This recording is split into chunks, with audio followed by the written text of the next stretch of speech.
Warning. This episode contains brain food that will lead to improved emotional and social intelligence.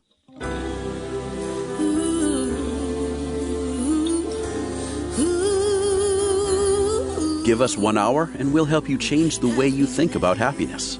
Harvesting Happiness with Lisa Cypers Kamen is fresh, optimistic, and purpose-driven media that promotes well-being from the inside out. Each week, Lisa spotlights diverse trendsetters and change agents who are the greatest contemporary thinkers and doers, devoting their lives to creating a better world in which to live. Your host, Lisa Cypers Kamen, is a widely recognized applied positive psychology expert, author, documentary filmmaker, and lecturer specializing in optimal lifestyle management. Let's get to it. Here's Lisa.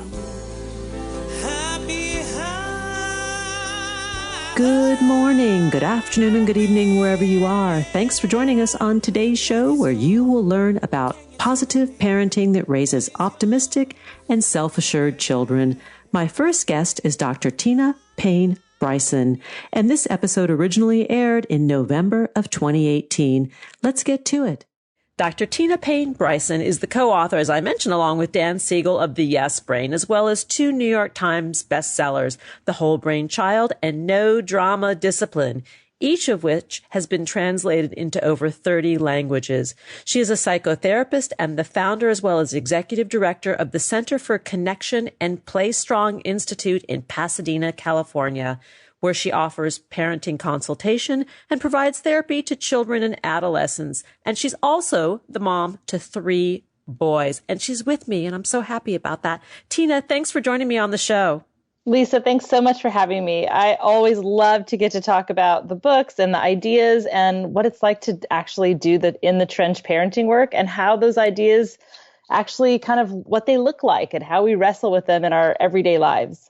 Well, parenting is a huge job, as those of us who are parents out there know, and it doesn't come with an owner's manual or an assembly manual. You just kind of, these kids come into our lives and boom, we have to jump in and try and figure it out. But thankfully, there are people like you on the planet that help us make sense of all of this.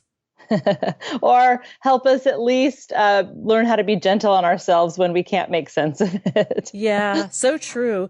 Let's talk about much of how we discipline. You know, my kids are now older. They're in college. So my disciplinary days are over. Thanks be to God. Yes. Yes. Well, you know, my boys, my oldest just started college this fall. So I'm kind of feeling like, as I'm talking about all of these ideas, for the first time the last couple of months, I'm thinking about all of this through the lens of what it's like to kind of launch a child and to say, have I done this well enough that he can handle himself out in the world? So it's kind of been a really fun mind shift for me. But so I've got an 18-year-old, 15-year-old, and 12-year-old. And I love getting to talk about discipline because here's the thing. We have really lost our way in terms of how we think about discipline. And the truth is, when you understand a little bit about how the brain and the nervous system works, and you understand a little bit about how learning happens and the role that relationships play in all of that, most of what we do in the name of discipline actually makes no sense. It's actually counterproductive. So I love getting to talk about this. When Dan and I were writing No Drama Discipline, we had a colleague ask us to not put the word discipline in the title of our book, which is funny when you're writing a discipline book to say, don't use the word discipline. And the reason for that is because when people think about discipline, they typically have the connotation of punishment. And what Dan and I decided to do was to kind of reclaim the original meaning of the word, which is to teach and to build skills. So let's think about this for a minute. If the goal of discipline is to have our children become self-disciplined people who handle themselves well and make good choices, even once they're away from us or when we're not around and looking, then what we need to do is to help them build the skills and have the capacity to do that. So every discipline moment, every discipline struggle, the things that drive us the most crazy, those are actually all opportunities for us to understand and see the areas our kids still need skill building and still need to be taught.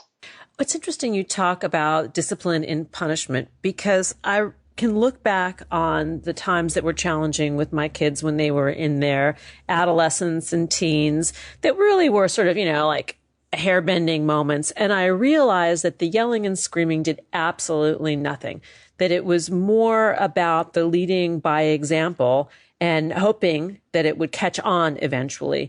Talk a little bit about your experience, both as a mom and as a clinician. Yeah. So the brain is either in a reactive state, which in our new book, we would call a no brain state, where you're reactive and defensive and shut down and rigid. So the brain's either in that reactive state or it's in a receptive state, which we call a yes brain state. And a receptive state is open and ready to learn. It can handle difficult situations and still kind of be in a place where it can make decisions. And so it's basically our best selves, these yes brains. So if the brain's either in a reactive state or it's in a receptive state, what's interesting is that the brain can only learn when it's in a receptive state. And in the yes brain, we call this the green zone. So when we're in the green zone, that's the only place that's the only state we can be in if we're going to learn. And so what happens is if the goal of discipline is to teach, but our child, a lot of the bad behavior is happening because our kid is in a reactive state, right? Yeah. So they're in a reactive state, which in our book we could call a red zone, where it's really kind of like acting out. This is more aggressive, slamming doors, disrespectful, yelling kind of state. Or we talk about the blue zone, which is more like shut down, almost kind of withdrawn, disengaged, kind of more collapsed response. But both of those are reactive states. So the bad behavior often happens because our kid is in a red zone, a blue zone, reactive state. And then if our goal is to teach, then what I mean when I say a lot of what we do is counterproductive, we often respond because those reactive states are contagious. They push our buttons. Yes. And so they're in fight, flight, freeze. Then they say something really disrespectful to us, or we feel like they're being really ungrateful. So it activates our reactive state. And so then we actually respond to them in ways that send them further away from the receptive green zone. So if we're yelling and screaming, we're humiliating, we're throwing out punishments, we're just picking some random consequence we throw at them. If we spank or hit, or we're physically aggressive with them, all of those things make it even less likely they can learn. So let me just tell you a quick story about a moment with one of my boys. So that'll kind of exemplify the principles in the yes brain, but also kind of the ideal when it comes to the purpose of discipline and being effective. Now, I have to give a little disclaimer here, because in this story, I'm going to sound like a saint parent. And in this situation, I did stay in the green zone myself, and I stayed in control of myself, and I was really intentional. But I don't do it like that all the time, Lisa. I just want to be real. Thank you. Everyone. And in fact, in No Drama Discipline, Dan and I both tell a story in the appendix about a time we, flipped our lids as parents. And I'll just give a little teaser that I threatened to remove one of my children's body parts. So, I am not like green zone mom all the time, or doing yes brain parenting all the time. So, okay, so I had this moment though, and I'm actually sitting in my room right now, and this is exactly where it happened. I was in my room, and my son Luke, who was about 9 at the time, came running in and said, "JP 5-starred me." Now, I didn't know what that meant, but apparently if you slap someone hard enough, it leaves a handprint that looks like the 5 points of a star. So I comforted Luke. I said, "Oh, let me see." And I said, "Do you want me to put a cool rag on it?" So I comforted Luke and kind of got him calm. And then it was time to deal with the perpetrator, right? It's time to have the discipline moment. I've got to go address this behavior. It's not okay for him to hit his brother. So I take a breath first and make sure I am, in the green zone, receptive, yes brain person. And I come around the corner, and JP is a raging red zone. And you can see this. There are physiological changes. His muscles are tense. His eyes are wide. His face is red. I can, like, from across the room, I can almost feel his heart beating really fast. He's breathing fast. And so the typical parent response can range. Like some typical things my instincts might be to do is to demand he go apologize to his brother. Go tell your brother you're sorry, which JP's not sorry. He's in the red zone. He wished he had 10-starred Luke at this moment, right? And, or to say, go to your room. You clearly can't be with people. I'm taking away your play date for the day. Or to pretend like I'm asking a question, but I'm actually just yelling, like, "Why did you do that to him? Why would you hit him?" That kind of thing. So those are my instincts in the moment.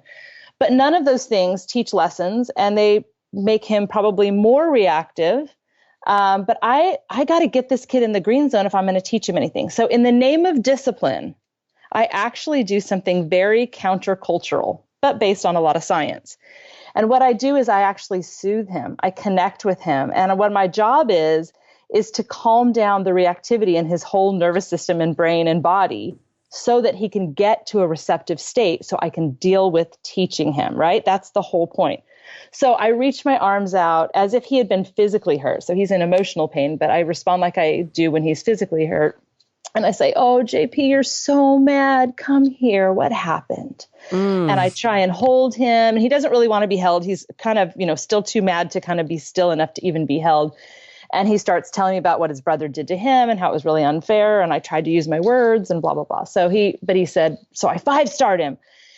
And I said, oh, that must have made you so mad. I can understand why that would make you so mad. That was really frustrating. Luke shouldn't have done that. Now, by the way, I'm making sure Luke isn't hearing any of this, right? Because otherwise, then we have a big party of red zone. Everyone joins in. So basically what I'm doing is I'm soothing his nervous system down with empathy and connection and relationship. Empathy actually is a practical strategy that's effective. It's not just this nice, lovely thing our kids like, but this works with adults too. Empathy actually down regulates our nervous system reactivity. Yeah. So I'm like, oh, so no wonder it was so frustrating. Oh, I can understand that. So as I do that, it takes about a minute or a minute and a half. And his body relaxes. He starts breathing regularly. And so my brain's like, okay, now he's in the green zone. Now I can be a disciplinarian, which means a teacher, right? Yes.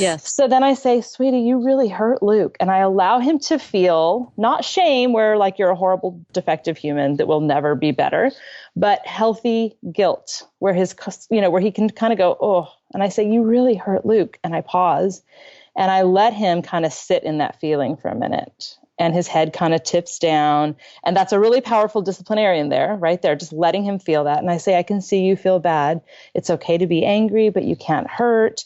What happened for you? How did you know you were mad? How can you make things right with Luke? And we walk through this reflective dialogue where we're kind of reflecting on his behavior. Now, Lisa, think about this for a second, because had I yelled at him or sent him to his room and just thrown a consequence at him, like I'm taking away your play date today, he would have gone to his room and he would have been spending a lot of mental energy thinking about how it's not fair. I love Luke more than him. This was Luke's fault in the first place. And basically, he would spend no time thinking about his role in actually being accountable for his behavior. But this other way where my first job in the name of discipline was to get him to a receptive state so he could learn. And I did that through connection and empathy, first by making sure I could stay in the green zone. And then I could really help him think about and reflect on what his role was in it and how he was accountable for the choices he made. And then how can we do things differently next time? And how can we make things right? So during that process, at the end of it, have I taught? Yes. Have I built skills? Yes. And I've given him an experience of moving from a reactive state into a receptive state. And over time, what happens when we help our kids move from kind of unbalanced states back into balanced states is their brain learns how to do that better for themselves. So this isn't just surviving the moment. It's also building the circuitry of his brain to be more balanced and resilient and insightful and empathetic, which are really the 4 pillars of the yes brain. This is incredible. Where were you when I was raising my kids? But this is applicable to so many other relationships as well. I mean, if you don't have a young kid at home, you could apply it to your spouse. You could apply it to a coworker. I mean, this is useful, really useful. We're going to take a break. And when we come back, we're going to continue the conversation with Dr. Tina Payne Bryson. The book we're talking about today is The Yes Brain, How to Cultivate Courage, Curiosity, and Resilience in Your Child. To learn more, please visit www.tinabryson.com, on Twitter at Tina Bryson, and Facebook. That page is Tina-Payne-Bryson-PhD. Here comes the break. We'll be right back, and that is a promise. Before we take that little pause, I want to share a little secret about myself. I am a health-conscious, clean freak germaphobe who keeps a super tidy home using green products. For years, I've been a subscriber to Grove Collaborative for all my eco-friendly household needs.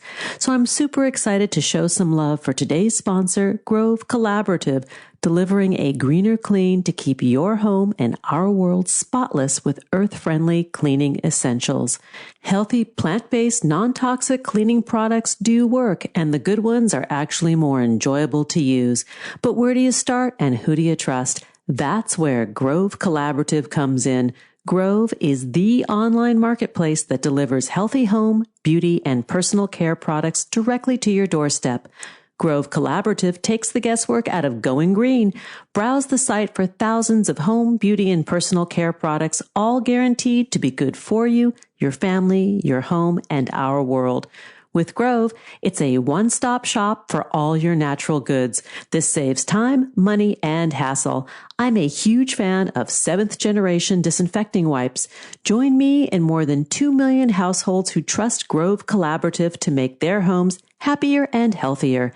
Shipping is fast and free on your first order. Choosing products that are better for you and the planet has never been easier. For a limited time, when my listeners go to grove.com/happiness, you will get to choose a free starter set with your first order. Go to grove.com/happiness to get your exclusive offer. That's grove.com/happiness. Now here comes that break.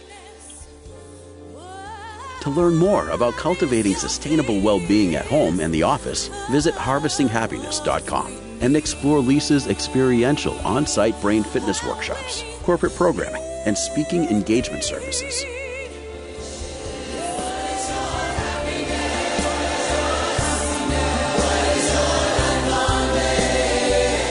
Welcome back. We're continuing the conversation with Dr. Tina Payne Bryson. We're talking about positive parenting that raises optimistic and self-assured children. This episode originally aired in November of 2018. Now let's get back to it. So we were talking about using discipline as a teachable moment and moving from this red or blue zone brain state, where you're highly activated or detached, into a green zone. And Tina, you can jump in at any time. And the green zone being sort of that receptive, calm place where you're able to actually take in the information that is being communicated.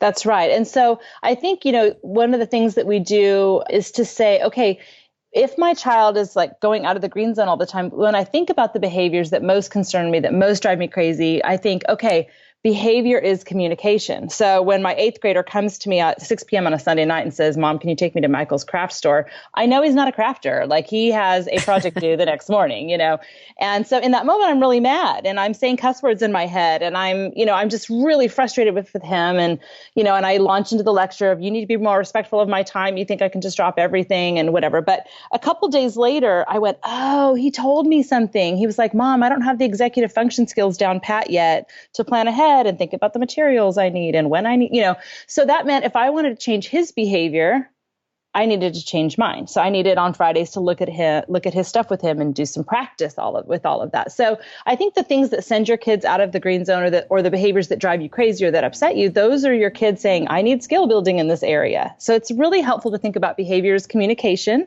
about what they need to be taught, and then it's our job to teach them.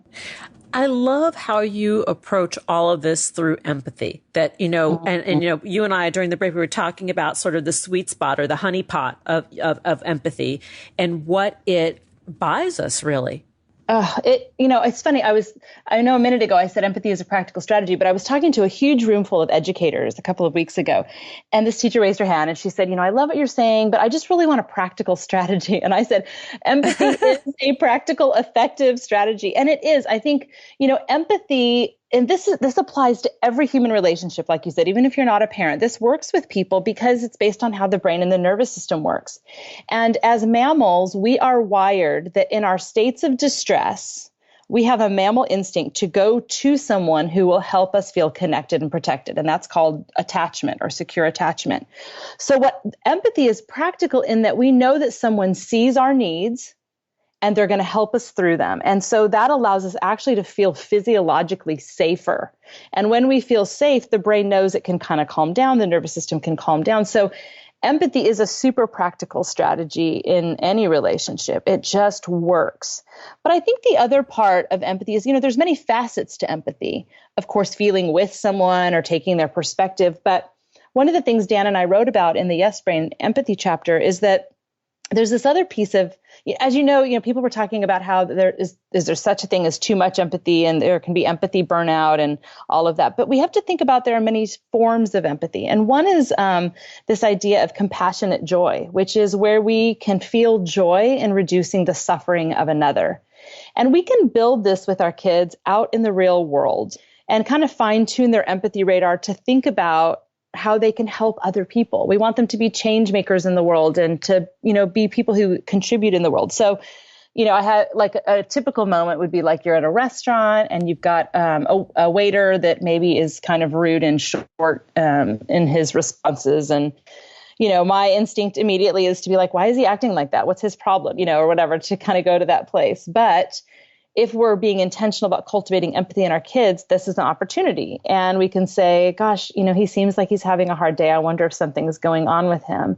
And I remember my 5-year-old at the time said, yeah, maybe his mom is sick or his dog just died, or something like that. It was really sweet. And I'm like, yeah. So I think if we could all do that, if we could all cultivate that idea of thinking about the suffering of others. And, we don't know what's going on in people's homes. People are, sometimes dealing with really hard things that no one knows about. If we can just approach the world with that kind of compassionate empathy, it actually can bring us a lot of joy in reducing the suffering of other people. I agree. When we talk about, that compassionate joy and how that practice increases other areas of our lives, other skills, like insight, balance, resilience, things like that. Yeah, empathy. So really, when you think about the middle prefrontal cortex, which is the frontmost part of our frontal lobes, it's the very last part of the brain to develop. This is the part of the brain that gives rise to our capacity for empathy, for insight, for emotional balance, for balancing our bodies, for attuning and having, really connected communication, for making sound decisions, intuition and morality. All of those things are housed in this part of the brain as it's connected to other parts of the brain. And so every time we cultivate empathy or we cultivate insight or we help our child go from a reactive state to a more receptive state, all of these things are actually making the prefrontal cortex fire and wire. So we're actually not just influencing the minds or the characters of our kids, but actually how their brain is wired so that it becomes automatic and built to be who they are. And, I think, go ahead. No, I just wanted to jump in and say the other interesting part about the prefrontal cortex that many people might not know is it doesn't complete its development until the mid-20s. So that's right. These kids don't actually, not these, our children, all of our collective children don't actually possess the capacity to fire on all cylinders, that these teachable moments are what help build the skill. Exactly. And, like all of us, but especially while this part of the brain is not fully developed, when emotions run high, that's when we're most likely to kind of flip our lid and lose access to that part of our brain. So we act more like reptiles, right? Yeah. So, that's an interesting thing to do too, is to think about kids' behavior. Sometimes it's a can't instead of a won't. Like we assume they're choosing to be a certain way, but if they flip their lid and emotions have run high, they really don't have the prefrontal capacity. And, Lisa, when I tell parents like, okay, this part of the brain helps kids be empathetic and insightful and make sound decisions and regulate their body and regulate their emotions and do all these things. But they won't be able to do that perfectly, or none of us can, but they won't be able to do that as, in the same way until they're in their mid-20s. And they're like, are you kidding me? And I say, no, I know, but this is actually really good news. And here's the good news about that. This is the part of the brain that is actually one of the parts that is most able to be changed from experience. The deeper you go in the brain, the harder, it's more, it's much more hardwired. And of course, our genetics play a huge role in who we turn out to be as well. But because we have this long window until the mid-20s, that means we have a huge longer window in order to change and build how that brain gets built. So And particularly during adolescence, that's the second most dramatic period of change in the brain. And so it's not too late for our adolescents either. That's another huge window where that part of the brain is massively reorganizing. So we build those skills by letting them practice doing those things, right? So all of those things I just mentioned, the more we give practice, the more that part of the brain will fire and wire. But I will also say, and this ties it back to the empathy and connection piece and why we want to discipline that way, is because one of the things that we know from the attachment research is that all of those things I just listed, except for intuition and morality, which haven't yet been studied, being able to be empathetic and insightful and making good decisions and regulating your body and brain and having attuned communication. And one I didn't mention is being able to overcome fear. So it's all where our social and emotional intelligence and our resilience and all of that happens. Those are all outcomes of having secure attachment. So if you have a parent who shows up for you when you're in distress and helps you feel safe and seen and soothed, that's the empathy piece. I guess seen and soothed are both empathy pieces. Then all of that leads to your brain kind of wiring up that prefrontal cortex in the most optimal way. So empathy is building the brain also. You know, when you talk about attachment, and I know that you've got another book on the horizon that is going to be published in 2019 about attachments, you say one parent. And I think it's important to really talk about that because many of us have the idea that, if we don't provide a stable two-parent household, and sometimes that's not possible. But if you have one person that shows up. One person, that's what the research says. And, about 40% of kids do not have secure attachment with their parent. But that secure attachment figure might be a grandparent or a teacher or, somebody else. Maybe it's a pastor or a priest or a coach or whatever. But ideally, you have it with more than one person. And so especially, if you're a single parent home, if you have another adult that's in the child's life that shows up for them, that's awesome. That's all brain building stuff. But the research says just one person makes a huge difference in helping that part of the brain develop. And it's that person being stable in the way that they show up, that you can always count on them to show up, that they are the one that is going to reinforce that it will be safety and stability no matter what, that somehow the outcome is going to be okay. That's right. And that's what it's really about. I mean, if you think about if you're a chimpanzee in the jungle and you hear a scary noise or you get hurt, going to your attachment figure is equivalent in the brain to actually staying alive. So, what this is it's someone who helps us feel connected and protected, particularly in times of distress. And that's where, again, we bring back to the discipline is oftentimes the discipline stuff is happening because our child is in distress. They're overstressed, they're anxious, they're having a temper tantrum because they're super angry. So they're in distress. And that's when so the way I like to say it is when your kid is at their worst, that is when they need you the most.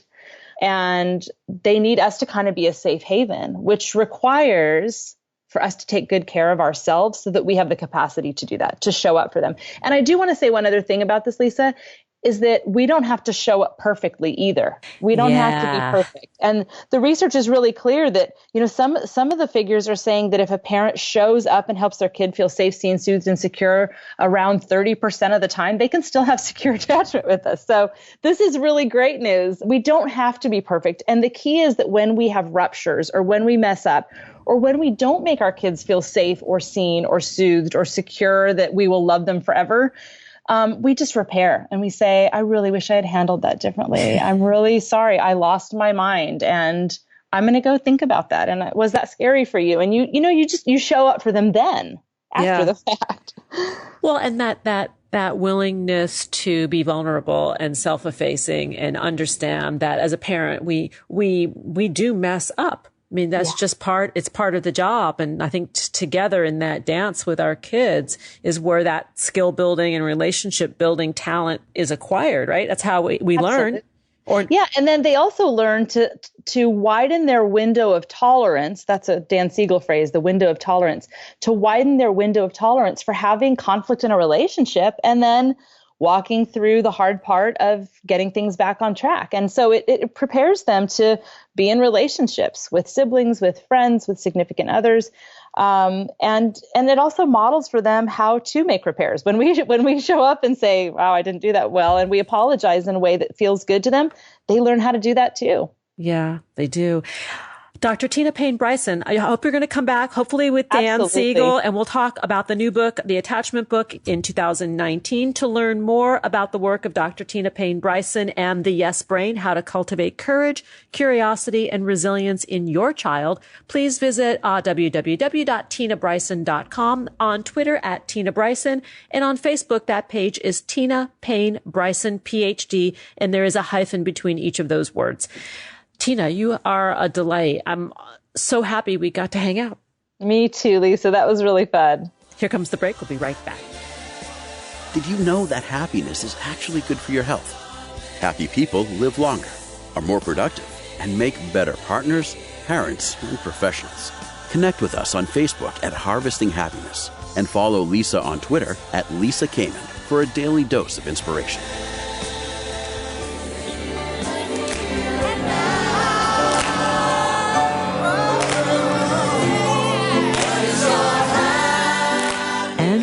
Continuing the discussion about positive parenting that raises optimistic and self-assured children. My next guest is Dr. Shauna Shapiro, and this episode originally aired in November of 2016. Let's join the conversation. Shauna is a professor at Santa Clara University, a clinical psychologist, and an internationally recognized expert in mindfulness. She's also the author of Mindful Discipline, a loving approach to setting limits and raising an emotionally intelligent child. Dr. Shapiro is a recipient of the American Council of Learned Societies Teaching Award, acknowledging her outstanding contributions to education, and a fellow of the Mind and Life Institute, co-founded by the Dalai Lama. Dr. Shapiro lectures and leads mindfulness programs internationally and has been invited to present for the King of Thailand, the Danish government, and the World Council for Psychotherapy, Beijing, China. Dr. Shapiro serves on the advisory board of, how do I pronounce this, Shauna? Excellent? Excellent, yes. Excellent. A leader in conscious business, and has brought mindfulness to pioneering companies including Genentech, Cisco System, and Google. She has published more than 150 articles and book chapters and has co-authored critically acclaimed books, including The Art and Science of Mindfulness and Mindful Discipline. Dr. Shapiro's work has been featured in Wired Magazine, USA Today, The Huffington Post, Yoga Journal, and The American Psychologist. Wow, what a resume, and welcome. Thank you. I'm really delighted to be here. Well, we are delighted to have you here. Let's talk about mindfulness in parenting, because some people are of the school of thought, kids, they don't need mindfulness, they need discipline, they need structure. How do we help our kids to be thoughtful, confident, and emotionally fit citizens of the world? Mm-hmm. Yeah, it's an important question, and I actually wouldn't put mindfulness and discipline at odds. So I think mindfulness can have within it structure and boundaries and discipline. And I think that was really the intention of our book, is to say that often people think of mindfulness as just this very soft concept and, very permissive parenting. And what we tried to do was really clarify and re-understand what the word discipline means and what the word mindfulness means. So I want to kind of step back and start there. The word discipline often has a negative connotation in our culture, and many people think it's overly harsh and antiquated, but the root of the word discipline is really about teaching and learning. And for me, in the past, 20 years of studying and research mindfulness, I've found that it's one of the most effective ways of teaching and learning.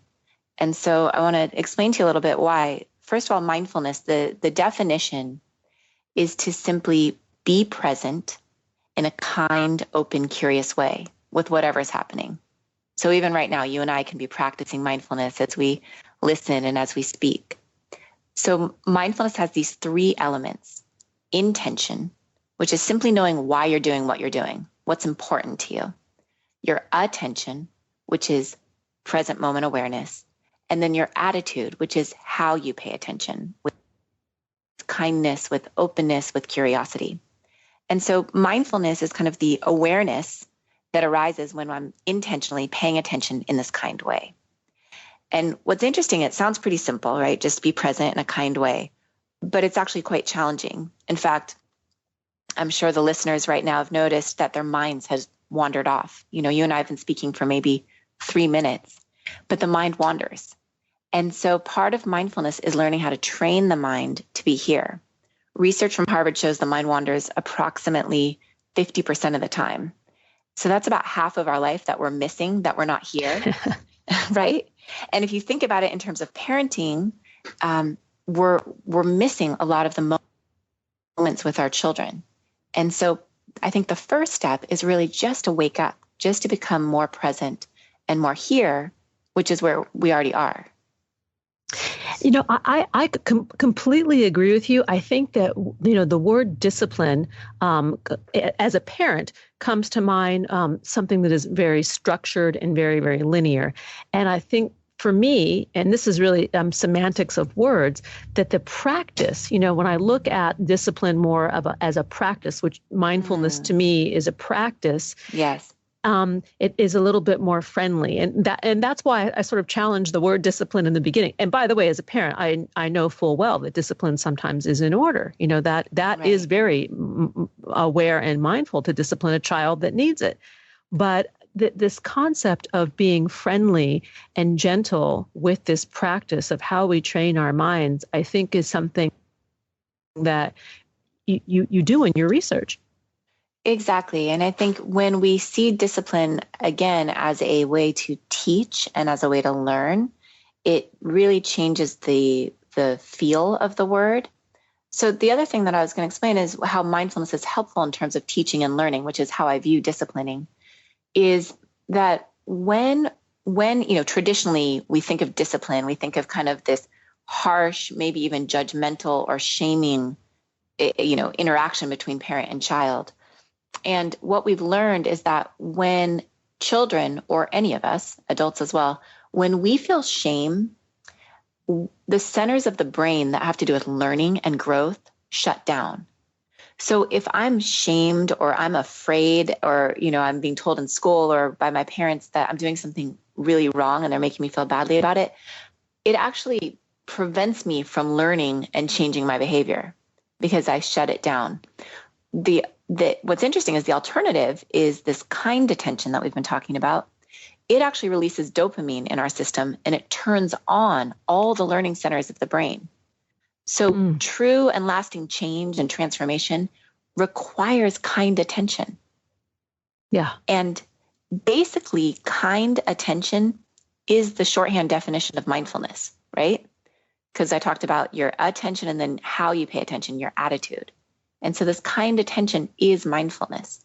And if we can learn to practice mindfulness as parents in our own lives, and then we can start to bring it and practice it with our children. And I really liked how you said that discipline isn't this one-time structured, like this is what you do. It's this dynamic, evolving relationship to the present moment to see what is most skillful in this moment.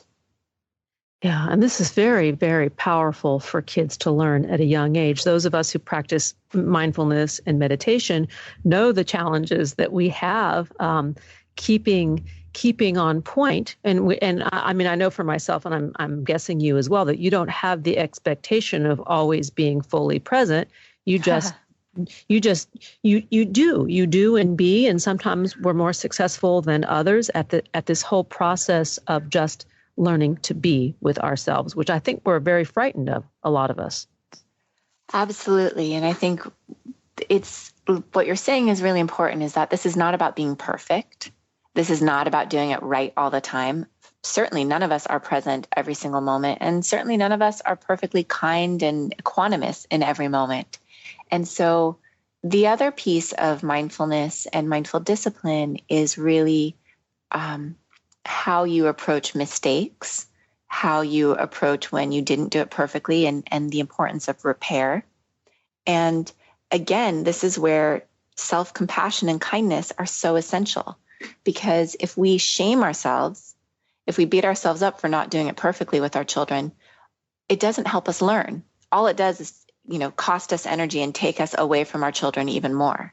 And so part of mindfulness is learning how to see clearly, see honestly what's happening, admit our mistakes, but then not shame ourselves for them, use our energy to actually repair and make change. What are some suggested vocabulary words to introduce when working with children to introduce them to mindfulness? Because, we have to probably approach this a little bit differently than you would an adult, let's say.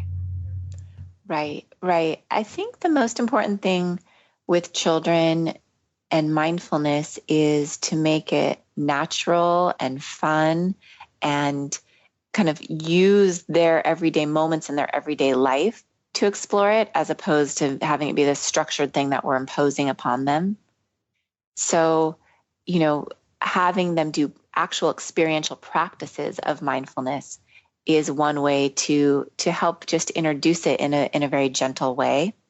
There's a lot of wonderful programs. I'm thinking of Suzer Kaiser Greenland, who does amazing work with children and teens down at UCLA. And there's a lot of books out there specifically teaching practices for children. Our book, Mindful Discipline, is really for parents to kind of help guide parents in best practices for them and ways to become more mindful, and then specific ways to create boundaries and structure with their children. So really what we're talking about is initiating the practice within the adult. The adult becomes more conversant and more able, and then leads through his or her own action. Got it. I do understand what you're saying. Now, we're going to need to go to a break in a minute. But before I do, I wanted to just ask you to describe the book that you've just written, Mindful Discipline, A Loving Approach to Setting Limits and Raising an Emotionally Intelligent Child. This is really about looking in the mirror first, no? Exactly.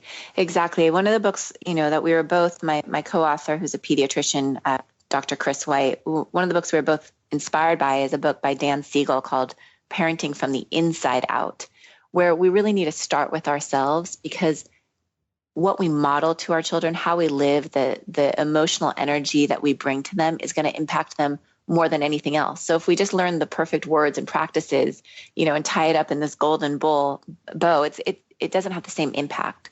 And so we really start with ourselves, and that requires a great deal of kindness and presence and compassion. Yeah. We're going to take a break. And before we go there, I want to give our listeners some information how to reach out and connect with you. Dr. Shauna Shapiro can be found at drshaunashapiro.org. On Facebook, the page is Mindful Discipline Book. Once again, the book is called Mindful Discipline, A Loving Approach to Setting Limits and Raising an Emotionally Intelligent Child. And Shauna, we recently had Dr. Dan Siegel on the show. He's been with us before, and wonderful. He is just he is wonderful. He really is a very special man. Well, he and I are teaching another workshop together next summer. We teach together once a year at Esalen Institute. So if anyone wants to join, it'll be next August. Oh, wow. Well, I may have to jump on up there. I love Esalen. Here we are giving a plug for Esalen, but it is magical. It's truly magical. Yes. Yeah. We are going to take a break, and the tunes are coming any second. And when we come back, we can talk about the 5 essential elements of mindful discipline with Dr. Shauna Shapiro. Here come the tunes. We'll be right back, and that is a promise. Who says money can't buy happiness? Whether you are a skeptic or seeker, check out Lisa's new book. Are we happy yet? 8 Keys to Unlocking a Joyful Life. A boot camp manual for greater emotional fitness is available at Barnes & Noble, Amazon, IndieBound, and HarvestingHappiness.com. Here's a truth bomb. Emotions are contagious, and happiness is a universally desired state. But we tend to forget that we all have the freedom to be happy or the liberty to be miserable each day, regardless of external circumstances. Explore the journey of human happiness, how to find it and keep it, with Lisa's documentary film, H Factor. Where is your heart? Visit HarvestingHappiness.com to learn more.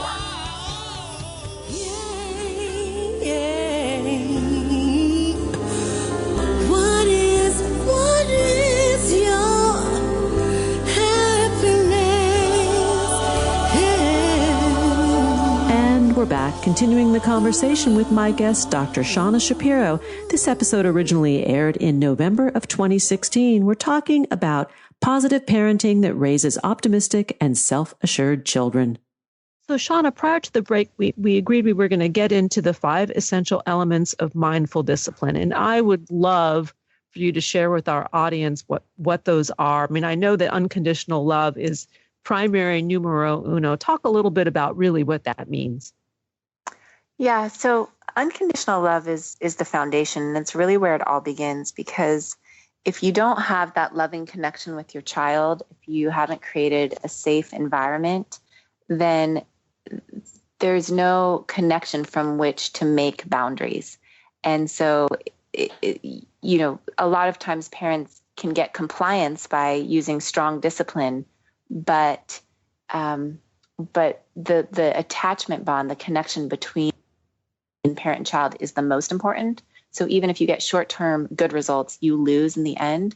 So at the foundation of our book and our model is really cultivating this unconditional love with your child and letting them know that there's no possible way that can be disrupted. Ah, beautifully said. And one of the other points that you talk about is the need for space, I think, for taking it and granting it. Exactly. So part of mindful discipline is trying to demonstrate that at times it's important to create structure and boundary and rules, but in other times it's really important to allow the child to lead, to give them space to learn how to do things on their own. So for example, sometimes when my son and I are hiking, I'll let him lead, or we'll walk separate and apart. So I'm not always saying, oh, look at this, or do this, or go this way, that he builds some autonomy. Also with younger children, you always see they're trying to tie their shoe and then the parent comes over and just does it for them. And so there's something about the struggle and the faith in your child that they're going to figure it out, and the patience to give them the space to do so. Yeah, makes perfect sense.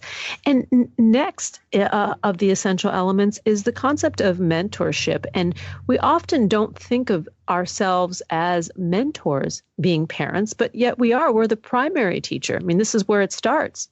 Exactly.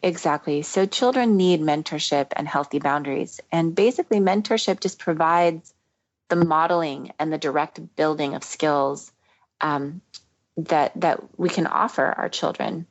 I think a lot of times parents think that in order to preserve this kind of loving connection that we can't use strong limits and boundaries. But I actually believe that children need that to feel safe. And there's something that we call a loving hierarchy, where it's actually appropriate to have a hierarchy in the family and for the parent or parents to be the leader, to be the protector, to be the person that keeps you safe. And so that, that modeling and those boundaries are an essential part of parenting. It's interesting. I have 2 children. I have a daughter that is 19 and a son who is 17 next week, in fact. And my son, the other day I had said, will you take this box out to the garage and put it in the recycle bin? And he goes, sure, Mom. He yesed me. And then lo and behold, I walked into the garage and practically fell on my face over this box. And I let out this howl, this profane scream, because I was so irritated at him.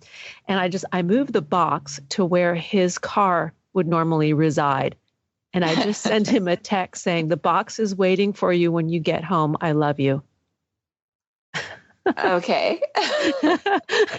And he knew exactly what I meant. And I have to laugh because normally I would have roared at him. And I was really practicing being kind, showing an example, I'm going to be an adult about this and not gripe at him because, Right. So I think the first thing we need to do as parents is self-soothe, self-regulate, get ourselves back in balance, right? Kind of recalibrate the nervous system. Dan Siegel, I love his model of the brain where he says it's like a fist and the prefrontal cortex forms over, the thumb and the amygdala brain. And he says when you flip your lid, the prefrontal cortex gets disconnected.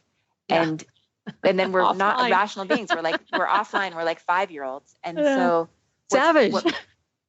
So what mindfulness helps us do is reconnect recalibrate, down-regulate the nervous system, and come back into a space of presence and clarity where we can speak intentionally.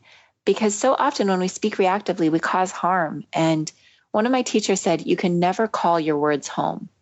And I've never forgotten that, actually, because it's so powerful. You can never call your words home.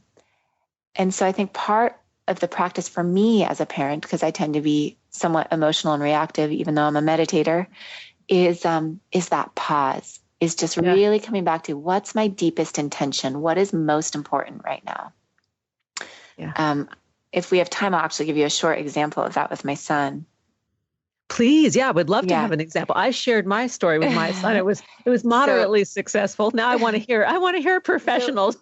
Well, just about coming back to what your intention is and what's most important. So some years ago, I was traveling in Europe for a few weeks. I was away from my son for 2 weeks, and it was the longest we had been apart. And when I came home, I was feeling a lot of guilt and a lot of worry that I'd ruined our bond. And I made a very deep intention that I was going to spend that first day home completely with him, not unpack, not check email. And I planned this kind of perfect day at the beach for us.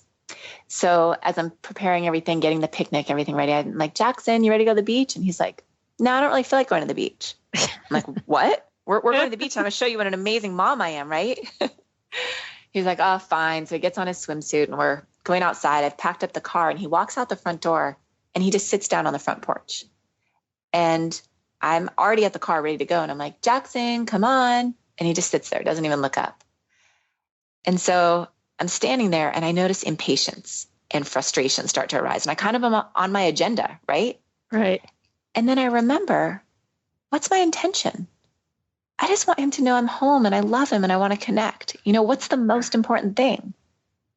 And so I walked over to him. I sat down. He was actually looking at these ants on our front porch.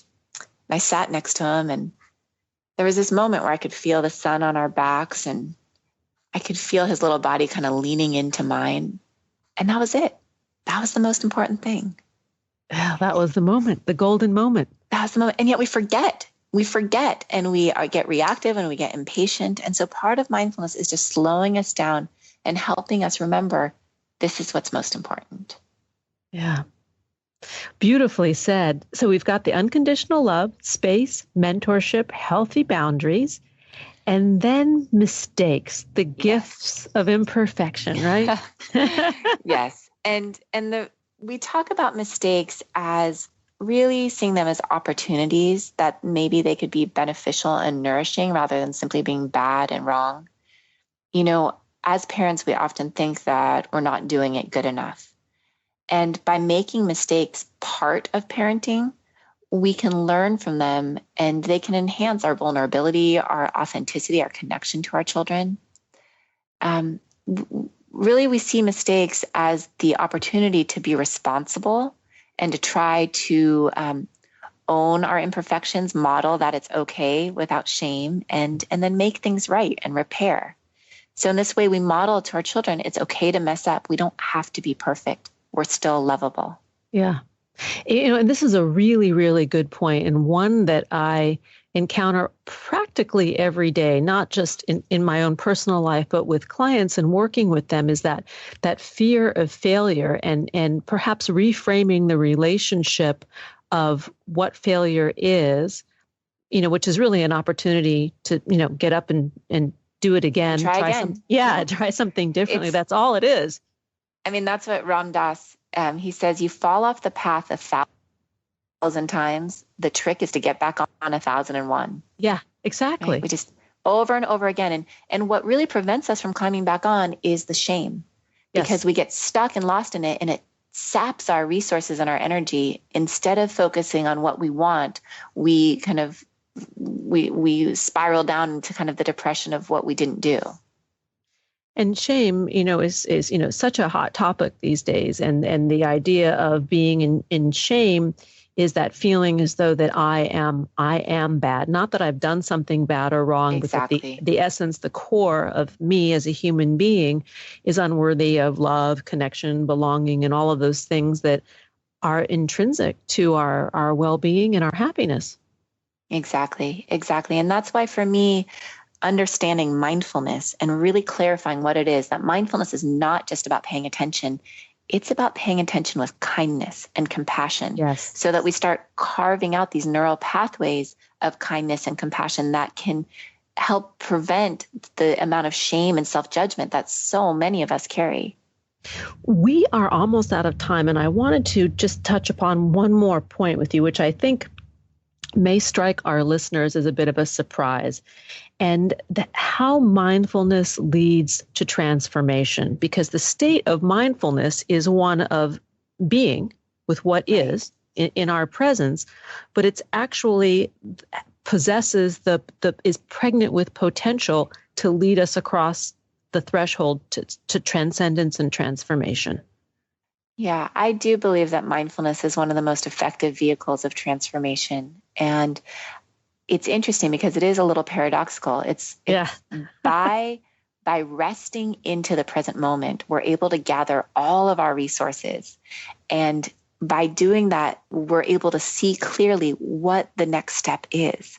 That when we're trying so hard to see with our mind or our cognitive brain, we're losing all the resources of the body, the intuition, the emotions, and we're also disconnecting ourselves from life.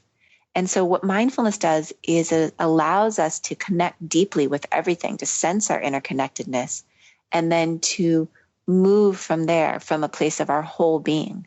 And I do believe that's what leads to transformation. I agree. Dr. Shauna Shapiro, thank you for being with us once again. Dr. Shapiro's book is Mindful Discipline, a loving approach to setting limits and raising an emotionally intelligent child. To learn more, please visit drshaunashapiro.org. And on Facebook, you can find Dr. Shapiro at Mindful Discipline Book. Thanks for joining us on Harvesting Happiness today. This is Lisa Cypers Kamen and my guests, Dr. Tina Payne Bryson and Dr. Shauna Shapiro, wishing you kind thoughts, kinder words, and the kindest of actions. Until next time, remember, happiness is an inside job. Happiness is your inside job. Go out and rock your day, and remember to be kind to each other. Keep harvesting your own happiness anytime and anywhere, from the comfort of wherever you are. Subscribe, listen, and share hundreds of downloadable episodes via our free app or from our libraries at toginet.com, iTunes, Google Play, and other fine podcast platforms. To learn more about Lisa's global consulting services, please visit harvestinghappiness.com. Spread more joy by liking us on Facebook at Harvesting Happiness and following Lisa on Twitter at Lisa Kamen.